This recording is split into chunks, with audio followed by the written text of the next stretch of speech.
घुंघरू पहन लेने से औरत तवाइफ नहीं बनती है। दिन के और रात के सारे हुनर सीखने पड़ते। नेटफ्लिक्स की लेटेस्ट सीरीज हीरा मंडी, जिसमें तबायखों के बारे में बताया गया है। ये लाहौर में बसे एक ऐसे एरिया की कहानी है जो रेड लाइट एरिया बन चुकी है। अब मैं आपसे जानना चाहूंगी, तबायफ, ये वर्ड सुन के आपके दिमाग में सबसे पहले क्या आता है? कोठी वाली औरत जो अमीर मर्दों के लिए डांस किया करती है, उन्हें खुश करती है, और वो जो जिस्म फरोशी का काम भी करती है, राइट? पर शायद ये बात जानकर आपको हैरानी होगी कि बड़े बड़े राज घराने और शाही घरानों के बच्चे, इनके पास म्यूजिक, डांस और तमीज सीखने आते थे। तो ऐसा क्यों हुआ जिसकी वजह से हमारे दिमाग में इनकी नेगेटिव इमेज बन गई है? देखिए, इनमें से एक तबायक ऐसी भी थी जिसने 10 से भी ज्यादा भाषाओं में ग्रामोफोन पर अपना म्यूजिक रिकॉर्ड किया था और इंडिया में सबसे पहले वॉइस रिकॉर्ड करने वाली महिला बन चुकी थी। ये तबायफे टैक्स भी भरती थी और इन्होंने देश की आज़ादी के लिए गांधी जी को स्वराज फंड में कंट्रीब्यूट भी किया था। इसके अलावा ये तबायफे अंग्रेजों की जासूसी करके हमारे फ्रीडम फाइटर की मदद भी किया करती थी। इसके अलावा इन्होंने जरूरत पड़ने पर हीरा मंडी को फ्रीडम फाइटर का खुफिया अड्डा तक बना दिया था। समाज में इनकी काफी रिस्पेक्ट थी और उस जमाने में तवायफ और वैश्य, इन दोनों में इतना अंतर था जितना आज के टाइम में डॉक्टर और इंजीनियर में है। लेकिन दोस्तों, अगर आज आप इंटरनेट पर सर्च करेंगे तबायफ, तो उसका मतलब आपको शाही वैश्य लिखा हुआ मिलेगा। क्यों अचानक से तहजीब और तमीज सिखाने वाली औरतें वैश्य कहलाने लग गई? आखिर ऐसा क्या हुआ कि आर्ट ऑफ मुजरा एक रेड लाइट एरिया में तब्दील हो गया? और अगर आपको भी लगता है कि तबायफ यानी वैश्य होता है, तो ये वीडियो आपको पूरा जरूर देखना चाहिए। आई एम डैम श्योर कि इस वीडियो को देखने के बाद तबायफ और वैश्य के बीच में आपको फर्क दिखने लगेगा और आपका नजरिया पूरी तरीके से बदल जाएगा। हमारी महफिल में आवाज के कदरदान आते हैं, आवाज के दुकानदार नहीं। हम तवाइफ हैं, रानियां हैं। लेकिन दोस्तों, इन सब में मेन सवाल ये उठता है कि आखिर इस टॉपिक के ऊपर संजय लीला बंसाली ने सीरीज बनाने की क्यों सोची? क्या इसका रीजन काजोल और संजय दत्त है? क्योंकि इन दोनों का पास्ट भी हीरा मंडी से जुड़ा हुआ है। तो चलिए, बिना देर किए हुए हीरा मंडी से जुड़े एक एक डाउट्स को क्लियर करते हैं। सबसे पहले हीरा मंडी के इतिहास के पन्नों को पलटकर यह देखते हैं कि क्या सचमुच हीरा मंडी की शुरुआत अमीर मर्दों की अयाशियों के लिए की गई थी, या फिर इसे बनाने का मुद्दा कुछ और था? तो चलिए आपको लेकर चलते हैं साल 1584 के दौर में, जब भारत में मुगल का शासन था और अकबर फतेहपुर सीकरी से अपना राजकाट समेटकर लाहौर में आकर बस गए और फिर लाहौर मुगल सल्तनत की राजधानी बन गया। अब जब राजा वहां बसा तो मंत्री और दरबारियों को भी वहीं बसना था, तो उनके लिए अकबर ने अपने महल के पास ही एक इलाके को रियायती इलाका घोषित कर दिया जहां दरबार के लोग रहते थे। और देखते ही देखते इस इलाके ने मोहल्ले का रूप ले लिया और क्योंकि ये शाही दरबार के पास था, इसलिए इसे शाही मोहल्ला नाम दे दिया गया। इस मोहल्ले में रहने वाले दरबारी, मंत्री और मुलाजिमों के मनोरंजन के लिए अफगानिस्तान से औरतें लाई गई जो नाच गाकर उनका मनोरंजन किया करती थी। उनके डांस को मुजरा कहा जाता था और उन औरतों को तवायफ। इन औरतों का काम सिर्फ नाचना, गाना और लोगों का मनोरंजन करना नहीं था, बल्कि इनकी कला, तमीज और तहजीब की दाद दी जाती थी। शाही घरानों के बच्चों को इनके पास अदब, तमीज और नाच गाने की कलाओं को सीखने के लिए भेजा जाता था। इन सब के बदले में इन्हें अच्छी खासी रकम दी जाती थी और समाज में इनका औहदा काफी ऊंचा था। मुगलों के टाइम पे तवायफ का मोहल्ला खूब फला फूला, लेकिन आने वाला टाइम तवायफ शब्द का मतलब ही बदलने वाला था। भारत के ऊपर सबसे पहले नादिर शाह ने हमला किया और उसके बाद में 17वीं सदी में अहमद शाह अब्दाली ने, जिसने लूट खसूट मचाई। उसका डर लोगों के अंदर इस तरीके से बस चुका था कि लोग कहते थे कि जो कुछ खा पी रहे हो वही तुम्हारा है, बाकी सब तो अब लूट कर ले जाएगा। अहमद शाह अब्दाली ने इन मुगलों के शाही मोहल्लों को नहीं छोड़ा और तवायफे जहाँ पर रहा करती थी वहाँ वैशाल्य बना दिया। उनके सैनिक जहाँ कहीं से भी औरतों को उठा के लाते थे, उन्हें वैश्य में डाल देते थे और इस तरह लाहौर में पहली बार वैश्यालय बनाए गए। और दोस्तों, जो तवाइफें थी उनको जिस्म फरोशी करनी पड़ी, क्योंकि ना तो अब उनके कला की कोई कदर थी और ना ही तमीज और तहजीब सिखाने के लिए कोई उनके पास आने वाला था। सो पेट पालने के लिए उनके पास कोई और रास्ता था ही नहीं। 18वीं सदी में अफगान को हराकर राजा रंजीत सिंह ने लाहौर पर अपना शासन कायम किया। वो कला और संस्कृति से बहुत लगाव रखते थे, तो उन्होंने एक बार फिर से तवाइफों का एक कल्चर शुरू किया। और दोस्तों, यह भी कहा जाता है कि उन्होंने मोरन नाम की एक तवाइफ से शादी की, जिसके लिए सिख समाज ने उनका भारी विरोध भी किया था। इसके अलावा मोरन के नाम पे राजा रंजीत सिंह ने सोने और चांदी के सिक्के भी बनवाए थे और उनके नाम पर एक मस्जिद और हवेली भी बनवाई। मोरन राजा रंजीत सिंह की खास रानियों में से एक मानी जाती, जिसे मोरन सरकार भी कहा जाता था। राजा रंजीत सिंह की वजह से मुगल के टाइम पे बनाया गया शाही मोहल्ला एक बार फिर से आजाद हो पाया। लोगों की भीड़ उस मोहल्ले में आने लग गई। फिर राजा रंजीत सिंह की मौत हो गई और फिर उनके राज का भार उनके जनरल पे आ गया। और दोस्तों, उन जनरल में से एक मेन जनरल था हीरा सिंह डोगरा, जो कि आगे चलकर सिख एम्पायर का प्रधानमंत्री बना। उन्होंने देखा कि लाहौर के शाही मोहल्ले में भीड़ बहुत ज्यादा आ रही थी, तो ये देखते हुए उन्होंने वहां पर एक अनाज की मंडी शुरू की और इस मंडी को हीरा सिंह दी मंडी के नाम से जाना जाने लगा। वैसे आपको बता दूं, हीरा मंडी में नीचे बाजार लगता था और ऊपर के फ्लोर पर तवाइफों का घर हुआ करता था, जहाँ पर शाही परिवार और अमीर लोग अपने मनोरंजन के लिए आते थे।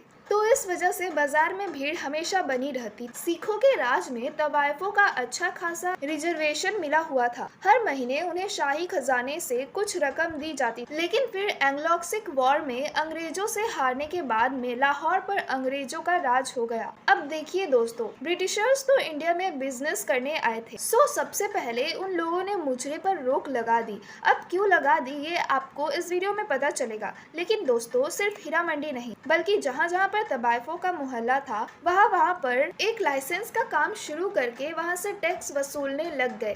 टैक्स ना देने पर कड़ी से कड़ी सजा दी जाती थी और औरतों पर तरह तरह के जुल्म किए जाते थे। अब देखिए दोस्तों, जैसे कि मैंने आपको बताया, तवाइफें ना तो पढ़ी लिखी थी और ना ही उन्हें नाच गाने के अलावा कुछ आता था। सो मजबूरन उन्हें जिस्म बेचने के धंधे में उतरना ही पड़ा। इसके अलावा ब्रिटिश सैनिक का कैंप भी वहीं पास में ही था, सो वो इनकी मजबूरी का फायदा उठाया करते थे। लेकिन दोस्तों, कुछ टाइम बाद उस एरिया में प्लेग फैल गया, जिसकी वजह से अंग्रेज सैनिक वहां से भाग गए और उसके कुछ टाइम बाद वहां पर वापस से शाही घरानों के लोग आकर बस गए और मुजरे का दौर फिर से शुरू हो गया। सो दोस्तों, इस तरह शाही मोहल्ला या फिर आप कह सकते हैं हीरा मंडी बार बार उजड़ता रहा और बसता रहा और वहाँ की तवाइफे की लाइफ भी बदलती रही। अब हीरा मंडी की तवाइफ का नाम हमेशा से मनोरंजन और जिस्म फरोशी से जोड़कर देखा गया। लेकिन दोस्तों, उनकी कहानी सिर्फ इतनी ही नहीं है। हीरा मंडी के तवाइफ ने अंग्रेजों के खिलाफ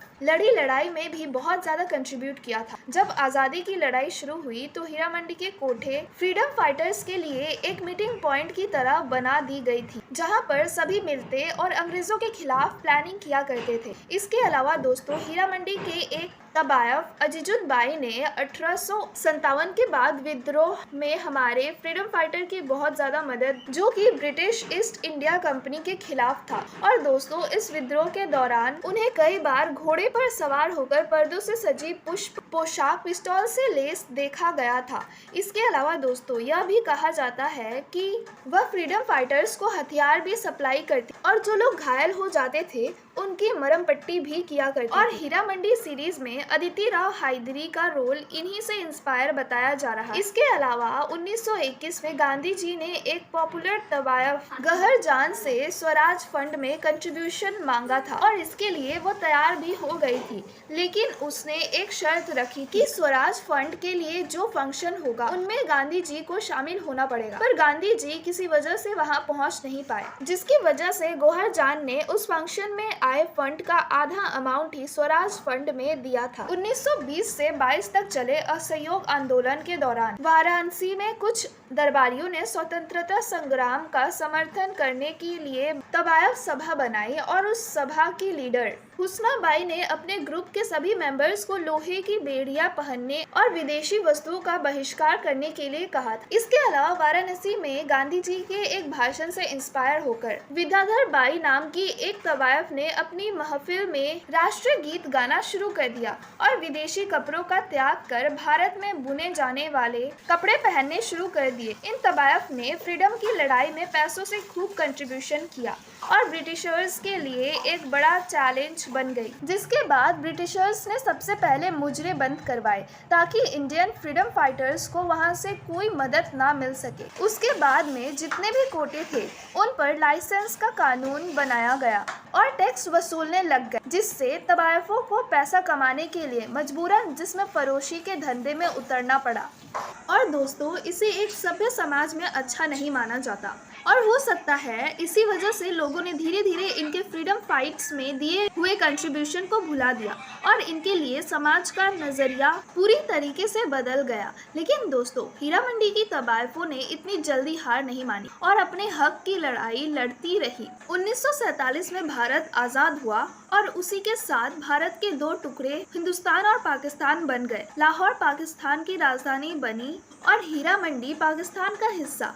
हीरा मंडी में एक बार फिर से मुजरे की धुन गूंजने लगी और वहां पर वापस से रईसों की महफिल सजने लगी और 1978 तक हीरा मंडी एक रंगीन बाजार बन गया। लेकिन 1978 में जियाउल हक पाकिस्तान के 6th प्रेसिडेंट बने, जो कि एक तानाशाह नेता थे। उन्होंने धर्म के नाम पे राजनीति की और इस्लाम के अकॉर्डिंग उन्हें मुजरा सही नहीं लगता था, सो उन्होंने मुजरे जैसे कल्चर को बैन कर दिया, जिसके बाद एक बार फिर से पैसे कमाने के लिए तवायफों को वैश्य बनना पड़ा और हीरा मंडी एक बार फिर से रेड लाइट एरिया बन गया। कभी सिखों और मुगलों के राज में सबसे संपन्न रहने वाला शाही मोहल्ला, या फिर आप कह सकते हैं हीरा मंडी, आज दिल्ली के जीवी रोड, मुंबई के गरार रोड और कोलकाता के सोनागाछी जैसा दिखाई देता है, जो दिन में तो एक बहुत बड़ा मार्केट होता है और रात में रेड लाइट एरिया। इसके अलावा दोस्तों, हीरा मंडी की तवायफें सिर्फ नाच गाना नहीं किया करती थी, बल्कि कई तवायफ ने पाकिस्तान और भारत की फिल्म इंडस्ट्री में भी खूब नाम कमाया था। जैसे कि गौहर जान इंडिया की पहली रिकॉर्डेड आर्टिस्ट थी, जिन्होंने ग्रामोफोन पर अपनी आवाज में गाना रिकॉर्ड किया था और वो मार्केट में खूब चला था। गौहर जान ने लगभग 10 अलग भाषाओं में 600 से ज्यादा गाने रिकॉर्ड किए थे, जैसे कि हिंदी, इंग्लिश, बंगाली, गुजराती, तमिल, अरेबिक, फारसियन, फ्रेंच और भी बहुत से लैंग्वेजेस में। और दोस्तों, उन्होंने सिर्फ रिकॉर्डिंग ही नहीं की थी, बल्कि लोग उनके डांस परफॉर्मेंस के भी बहुत दीवाने थे। बड़े बड़े राजाओं महाराजाओं के यहाँ पे उन्हें डांस और म्यूजिक परफॉर्मेंस के लिए इनवाइट किया जाता था और वो सिर्फ नजराने के तौर पर 1000 से लेकर 3000 रुपए तक चार्ज किया करती थी, जो कि उस वक्त बहुत बड़ी रकम हुआ करती थी। इसके अलावा हीरा मंडी की एक और तवायफ थी, जिन्हें लोग प्यार से निग्गो बुलाते थे। वो काफी सुंदर थी। पाकिस्तान फिल्म इंडस्ट्री के बड़े बड़े डायरेक्टर्स भी खुद को उन तक पहुंचने से नहीं रोक पाए और वो पाकिस्तान फिल्म इंडस्ट्री के एक मशहूर एक्ट्रेस भी बनकर उभरी। इसके अलावा दोस्तों, बॉलीवुड एक्ट्रेस संजय दत्त की नानी यानी कि लेट नरगिस की माँ जतिन भाई भी हीरा मंडी की एक तवायफ थी। लेकिन दोस्तों, आज भी म्यूजिक इंडस्ट्री में उनका नाम बड़ी इज्जत से लिया जाता है। फातिमा बेगम नाम की भी एक तवायफ ने बॉलीवुड में खूब नाम कमाया था, जिन्होंने पहले एज एन एक्ट्रेस काम किया, उसके बाद as a screenplay writer के तौर पर काम करने लग गए और फिर पहली महिला डायरेक्टर भी बनी। इसके अलावा दोस्तों, रत्नाबाई नाम की भी एक तवायफ हुआ करती थी, जो बॉलीवुड में एक पॉपुलर एक्ट्रेस रह चुकी है और ये एक्ट्रेस काजोल की परनानी थी। जब संजय लीला बंसाली ने इस सीरीज के लिए 2021 में अनाउंसमेंट किया था, तो पाकिस्तान के कई सारे लोग नाराज भी हुए थे और कई तरीके के ट्वीट्स किए गए थे, जो कि आप स्क्रीन के ऊपर देख पा रहे होंगे। लेकिन इसके बाद भी संजय लीला बंसाली ने इसके ऊपर काम शुरू रखा और AAI को दिए गए इंटरव्यू में संजय लीला बंसाली ने बताया कि हीरा मंडी की ये जो स्क्रिप्ट है मुझे 14 साल पहले ही मिल चुकी थी, लेकिन उस वक्त मैं देवदास मूवी की शूटिंग में बिजी था। और बैक टू बैक मेरे पास बहुत सारे प्रोजेक्ट थे। स्क्रिप्ट पढ़ने के बाद मुझे रियलाइज हुआ कि इस पे लंबा टाइम लगेगा, तो इसे आराम से बनाना पड़ेगा। वैसे दोस्तों, इस पे संजय लीला बंसाली 14 सालों तक काम करते रहे और 2 साल तक तो सेट कास्ट और कॉस्ट्यूम डिजाइन में ही लग गए, तब जाकर शूटिंग पूरी हो पाई। इसके अलावा दोस्तों, फिल्म की जगह उन्होंने वेब सीरीज क्यों बनाई? इसके लिए उन्होंने कहा कि हीरा मंडी की जो कहानी है उसे 1.5 से 3 घंटे की मूवी में जस्टिफाई करना थोड़ा सा मुश्किल था, इसीलिए सीरीज में इसे रिलीज किया गया है। और दोस्तों, मुझे पर्सनली ऐसा लगता है कि इस तरीके की स्टोरी के लिए संजय लीला बंसाली से बेस्ट कोई दूसरा डायरेक्टर नहीं हो सकता, क्योंकि एक तो उनका म्यूजिक सेंस बहुत अच्छा है, वो अलग अलग जगह से म्यूजिक ढूंढ कर लाते हैं, और इस सीरीज के लिए भी उन्होंने 700 साल पहले मशहूर म्यूजिशियन अमीर खुसरो का लिखा हुआ सॉन्ग यूज किया है। उनकी फिल्मों में स्टोरी के अकॉर्डिंग सेट और कॉस्ट्यूम को इस तरीके से डिजाइन किया जाता है कि लोग इतिहास और उनकी कहानियों से कनेक्ट हो पाते हैं। और तीसरा रीजन यह भी है कि शुरू से ही उनकी मूवी हिस्ट्री और कल्चर के इर्द गिर्द घूमती रहती है। सो किसी भी हिस्टोरिकल स्टोरी को प्रोजेक्ट करना, उसकी नॉलेज भी मेरे अकॉर्डिंग संजय लीला बंसाली को बाकी डायरेक्टर्स से बेटर है। तो दोस्तों, ये थी हीरा मंडी की रियल स्टोरी। उम्मीद है दोस्तों आपको वीडियो पसंद आई होगी। अगर वीडियो पसंद आया तो इस वीडियो को लाइक और शेयर कर देना, और चैनल पर पहली बार आया है तो चैनल को सब्सक्राइब कर लेना। मिलते हैं ऐसे ही अगले वीडियो के साथ, तब तक के लिए बाय बाय।